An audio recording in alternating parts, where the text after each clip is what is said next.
Itong nasa left natin, yung replacement, at ito naman sa kanan, yung genuine or original. Sa unang tingin, halos parang wala nang pinagkaiba, magka-size. Pero kung titingnan natin maigi, dito sa kanan natin, itong original, meron siyang logo ng Honda. Yan. Dito naman sa fake, wala. Okay. Then yung element ng karton na green, ito sa fake, kalaki yung pagitan. Dito naman, genuine, kita nyo naman talaga halos magkakadikit na. And marami din nagsasabi na mayroon daw ito chemical or yung oil kung saan doon dumidikit yung mga dumi. Kasi napansin ko sa paggamit nitong placement na fake, almost 3,000 ang natakbo. Pero malinis pa rin. Kakapagtaka, saan pumupunta yung mga dumi nun? Malamang dumiretso na yun sa ating throttle body, which is, yun yung ayaw nating mangyari sa ating mga motor.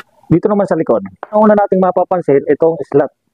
Diba doon sa stock natin, meron din ganito. Kumakapit sa airbox natin, para talagang swak na swak, lapat na lapat. Dito naman sa fake, wala. Yan, makinis to, no? Ito magas pa.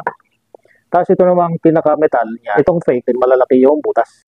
Kita-kita rin yung element na green. Tapos dito naman sa original, siya pinong-pino, yung metal niya double. Doble siya. Oh, yan o, pagkakaiba. Silver na silver. Ito naman, silver, nakita-kita yung green. Ayan, doon pa lang, malalaman mo na kung alin yung original. Ito rin sa original, mapapansin natin yung mga markings. Meron ditong 4 na circle na markings na hindi naman natin makikita dito sa replacement na fake. Pagdating sa air filter, huwag mong tipirin ang motor mo, tropa. Sa genuine air filter ay masisiguro natin yung optimal airflow which can improve fuel efficiency, acceleration, at overall engine performance. Sa fake nga, mura, pero katagalan mapapamura ka din sa mas malaking gastos kung magka-problema yung throttle body at ibang parts ng makina. So, yun lang mga tropa.